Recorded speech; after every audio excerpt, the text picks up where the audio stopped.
నమస్తే.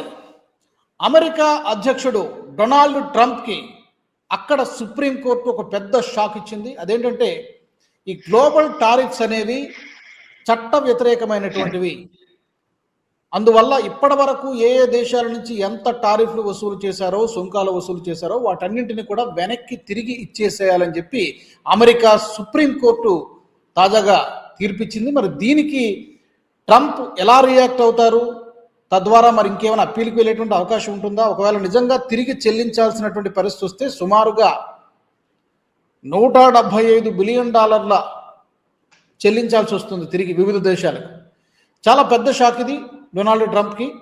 దీనికి సంబంధించి క్లుప్తంగా మాట్లాడే ప్రయత్నం చేద్దాం. నాతో జాయిన్ అవుతున్నారు టీబీజేపీ స్పోక్స్ పర్సన్ అమర్నాథ్ గారు. అమర్నాథ్ గారు నమస్తే. నమస్కారం రాజు గారు. గత కొన్ని నెలలుగా ట్రంప్ ఈ రెసిప్రోకల్ టారిఫ్స్ పేరుతో ఒక ఇంటర్నేషనల్ డాన్ లాగా కనిపించిన ప్రతి దేశాన్ని చొక్కా పట్టుకుని మాతో డీల్ కుదుర్చుకుంటావా లేదా, లేకపోతే నీ మీద టారిఫ్లు వేస్తా, మాకు అది రాసిస్తావా లేదా, లేకపోతే నీ మీద టారిఫ్లు వేస్తా అని చెప్పి కొంతమంది జోకర్లా చూశారు, కొంతమంది విలన్లా చూశారు. సో మొత్తానికి సుప్రీంకోర్టు ఈ ట్రంప్కి ఒక బ్రేక్ లాగా వేసింది అనుకోవచ్చా మనము? అదేదో సినిమాలో మొగాంబో అని ఉంటుంది ఒక క్యారెక్టర్, సో జోకర్ విలన్ అనమాట. అట్లాగే ట్రంప్ టారిఫ్స్ కూడా మనం చూసాం. ఈరోజు సుప్రీంకోర్టు ఇచ్చిన తీర్పు బేసిక్గా రాజుగారు ఏంటంటే 1977లో ఒక యాక్ట్ తీసుకొచ్చారు, international emergency economic powers act అమెరికాలో. సో ఈ యాక్ట్ అంటే అమెరికన్ రాజ్యాంగం, ఈ యాక్ట్ ద్వారా అమెరికన్ కాంగ్రెస్ అంటే ఇక్కడ మన ఎట్లయితే పార్లమెంట్ ఉందో అక్కడ అమెరికన్ కాంగ్రెస్ కు ఇటువంటి ఎమర్జెన్సీ ఎకనామిక్ సిచ్యువేషన్స్ లో వేరే దేశాల నుంచి అంటే వేరే దేశాలతో మనకున్న ట్రేడ్ డీల్స్ అంటే ఎగ్జిస్టింగ్ ట్రేడ్ డీల్స్, డబ్ల్యూటీఓలో ఉన్న ఒప్పందాలు కావచ్చు, ఇంకా మిగతా ఎకనామిక్ ఒప్పందాలను అది మితిమీరి అంటే దాన్ని తీసివేసి దాని ఎగ్జంప్షన్ తీసుకొని రకరకాల టారిఫ్స్ వేయొచ్చు అనే పవర్ను అమెరికన్ కాంగ్రెస్ కి ఇస్తుంది అమెరికన్ రాజ్యాంగం.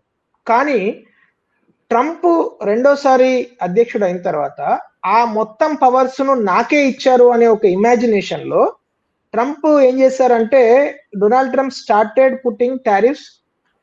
వివిధ దేశాలకు 100% టారిఫ్లు ఇస్తామని, చైనాకు 50%, భారతదేశానికి 100% అని, తర్వాత రష్యాకు 100% అని, ఇట్లా అనేక దేశాలకు రోజుకొక దేశంతో మీకు టారిఫ్స్ ఇంత, మీకు టారిఫ్స్ ఇంత అని ఏదో చిన్నపిల్లగాళ్ళు గిట్ట రోజు హోంవర్క్ రాసినట్టు రాసి సంతకాలు పెట్టి అలాంటి ప్రయత్నం ఆయన చేయడం జరిగింది. సో దాదాపు ప్రతిరోజు మనం చూసాము, ప్రతిరోజు ఒక సెన్సేషనల్ న్యూస్ లాగా ఈ రోజు సౌత్ కొరియాపై టారిఫ్ వేసిన ట్రంప్, రేపు భారత్ పై ట్రంప్, తర్వాత చైనాపై టారిఫ్స్ విధించిన ట్రంప్ అని ప్రతిరోజు ఇదే విధంగా మనం చూసాం.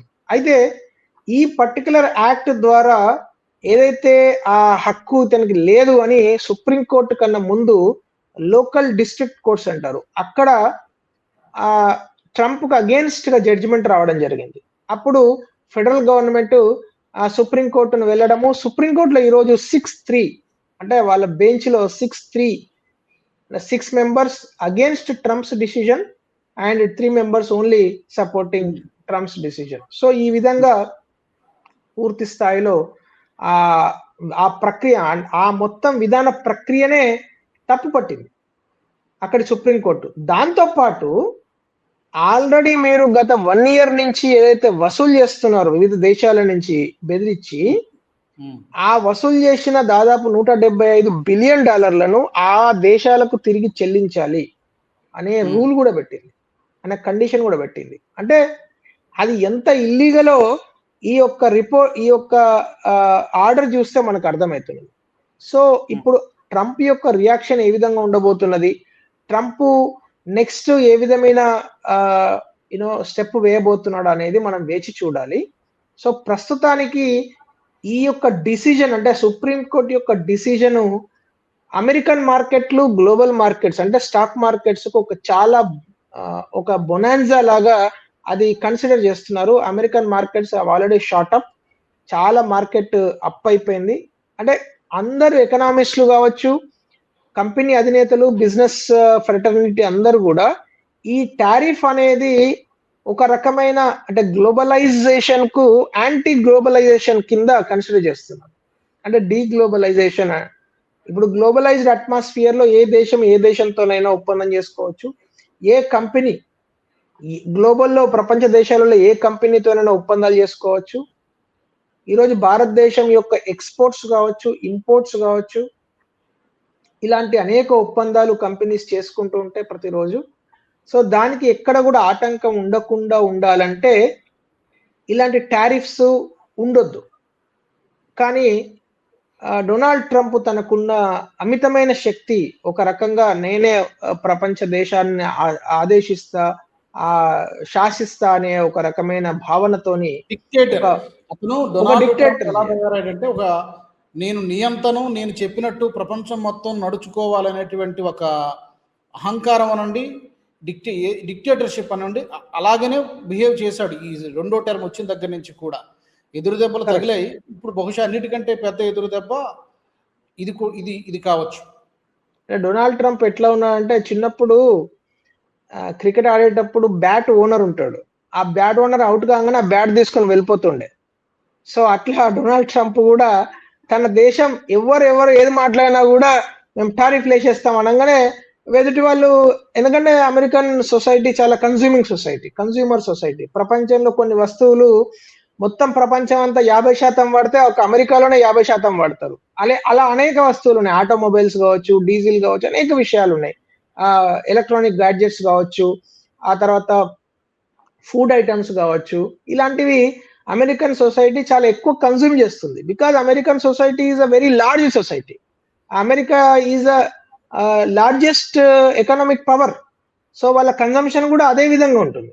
సో అలాంటి దేశానికి నేను ఆ దేశంతో బిజినెస్ చేయను అని ఏ దేశం కూడా కోరుకోదు కదా, బిజినెస్ చేయాలని కోరుకుంటుంది. సో ఆ దేశం యొక్క బిజినెస్ చేయాలంటే ఎస్ నేను చెప్పినట్టు వినాలి, రైట్? నువ్వు నాకు స్లో డెలివరీ వేయాలి, నేను 6 కొడతా. నువ్వు నాకు ఈజీ బాల్ వేయాలి, నేను 4 కొడతా. ఈ టైపే, అంటే చిన్నపిల్లగాల మనస్తత్వం లాగా ట్రంప్ యొక్క బిహేవియర్ ఉంటుండే. సరే, ఈ డిసిజన్ ఇప్పుడు వచ్చింది. దీని తర్వాత ట్రంప్ రియాక్షన్ ఏ విధంగా ఉంటుంది, తను ఏ విధంగా వాళ్ళ లీగల్ టీమ్ తో ఏ విధంగా డిస్కస్ చేస్తారు, ఏ విధంగా దాన్ని కౌంటర్ చేస్తారు అనేది వేచి చూడాల్సి ఉన్నది. బట్ ప్రస్తుతానికైతే ఇది చాలా చాలా శుభవార్త. మన దేశానికి పర్టికులర్లీ చాలా మంచి శుభవార్త. ప్రపంచ దేశాలు అనేక దేశాలకు శుభవార్త. ఎందుకంటే అమెరికన్ సొసైటీకి మనం ఎన్నో వస్తువులను, దాదాపు 550కి పైగా వస్తువులను మనం ఎక్స్పోర్ట్ చేస్తాం ఒక్క అమెరికాకే. సో ఈరోజు అది ఒక మంచి పరిణామం అని మాత్రం మనకు అర్థమవుతున్నది.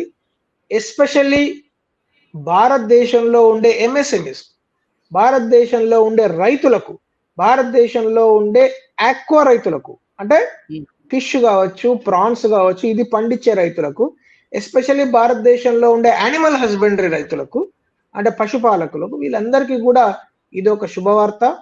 ఈరోజు మనము మన దేశంలో పండించే కొన్ని రకాల ధాన్యాలు, కొన్ని రకాల స్పైసెస్, కొన్ని రకాల aqua products like prawns and fish, ఇది మనము ఎక్స్పోర్ట్ చేస్తాము. ఎస్పెషల్లీ అమెరికాకి ఎక్స్పోర్ట్ చేస్తాం కాబట్టి ఇది ఖచ్చితంగా శుభవార్త అని మాత్రం చెప్పుకోవచ్చు. కరెక్ట్. అండ్ ఫైనల్గా ఏంటంటే ఈ మధ్యనే మనకి ట్రేడ్ డీల్కి సంబంధించి అమెరికా భారత్కి మధ్య ట్రేడ్ డీల్కి సంబంధించి కూడా ఫ్రేమ్వర్క్ జరిగింది. బహుశా వెరీ సూన్, ఒక నెల రోజుల్లోనో, నెల 15 రోజుల్లోనో అఫీషియల్ జరగాల్సిన ప్రాసెస్ కూడా పూర్తవుతుంది. కాబట్టి కొంచెం అట్లీస్ట్ మాట వింటాడేమో. ఇది వరకు ఈ విషయంలో కూడా భారత్ ఏం తలవంచలేదు, చైనా తలవంచలేదు. ఇంకా రాజు గారు, ఇప్పుడు ఇది ఇల్లీగల్ అన్నప్పుడు ఇంకా అసలు ట్రేడ్ డీల్ అనేది ఏం ఉండదు. ఇంతకు ముందు అంటే బిఫోర్ ట్రంప్ ఏ విధంగా ఉంటుండేనో అదే కంటిన్యూ కావాలి కదా. అసలు ఇక ఏది ఉండదు. అంటే ఇప్పుడు ట్రంప్ అధికారంలోకి వచ్చిన తర్వాత ఏదైతే కుప్పి గంతులు వేశారో అవన్నీ కూడా నల్లిఫై అయిపోతాయి. అంతకు ముందు స్టేటస్ కు ఏముండనో, అంటే బైడెన్ ఉన్నప్పుడు ఏదైతే జరుగుతుండనో యాజ్ ఇట్ ఈస్ కంటిన్యూ అవుతుంది.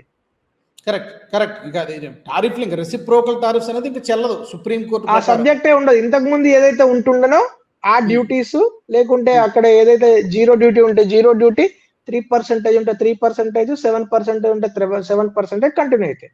ఎందుకంటే భారతదేశం నుంచి పంపించే అనేక వస్తువుల పైన 3% టారిఫ్ ఉంటుంది అమెరికాలో. WTO నామ్స్ ప్రకారం ఏదైతే టారిఫ్స్ ఉంటుండనో ఇంతకు ముందు, అంటే before Trump, that will continue. మళ్ళీ ట్రంప్కి ఏమైనా లీగల్గా పాసిబిలిటీ ఉంటే తప్ప, అప్పీల్కి వెళ్ళే అవకాశం ఏమైనా ఉంటే తప్ప కోర్టు నిర్ణయాన్ని శిరసావహించాల్సిందే. ఎందుకంటే అబౌవ్ ద లా ఎవరు ఉండరు కాబట్టి. అప్పీల్ కంటే ముఖ్యమైన విషయం ఏంటంటే అమెరికన్ కాంగ్రెస్, ఒకవేళ ట్రంప్ అమెరికన్ కాంగ్రెస్ కు వెళ్ళి వాళ్ళని కన్విన్స్ చేసి అమెరికన్ కాంగ్రెస్ ద్వారా గిట్ట ఇలాంటి ట్రేడ్ డీల్ చేసుకునే పరిస్థితిని కల్పిస్తే తప్పితే ఇప్పుడు ట్రంప్ దగ్గర ఏ టూల్స్ లేవు, శక్తి లేదు. He doesn't have any cards in his hand right now. He has only one card left. That card is Congress, and he doesn't have, Republic Party doesn't have lot of power in Congress. Democratic Party has a lot of power. Thank you so much for your quick analysis. Amarnath గారు నమస్తే. ఇప్పుడు మా ప్రేక్షకులను కూడా అడుగుతున్నా, Donald Trump గత కొన్ని నెలలుగా చెలరేగిపోతున్నాడు ఈ రెసిప్రోకల్ టారిఫ్స్ పేరుతోటి. మరి ఎట్టకేలకు సుప్రీంకోర్టు బ్రేకులు వేసినట్టుగా కనబడుతోంది. ఒక విధంగా చెప్పాలంటే ఫుల్ స్టాప్ వేసినట్టుగానే కనబడుతోంది. ఇప్పటి వరకు వేసినటువంటి టారిఫ్లన్నీ కూడా చట్ట వ్యతిరేకము, ఇల్లీగల్. కాబట్టి ఎక్కడెక్కడి నుంచి ఏ దేశం నుంచి ఎంత టారిఫ్లు వేశారో మొత్తం ఆయా దేశాలకు తిరిగి చెల్లించాలి. కొన్ని $1 బిలియన్ ఉంటుంది. బట్ ఇవన్నీ కూడా తిరిగి చెల్లించాలంటే అమెరికాకు కూడా తడిసిమోపుడు అవుతుంది. చూడాలి మరి దీనికి చట్టపరంగా ఇంకేమైనా అప్పీల్కి వెళ్ళడానికి అవకాశం ఉంటుందా అనేది ఇంకా పూర్తి స్పష్టత లేదు. బట్ అప్పీల్కి వెళ్ళడానికి అవకాశం లేకపోతే మాత్రం ట్రంప్ సుప్రీంకోర్టు ముందు తల వంచాల్సిందే. మీ అభిప్రాయాలకు తప్పకుండా కామెంట్స్లో పెట్టండి. మరొక ఎపిసోడ్లో కలుద్దాం. జై హింద్.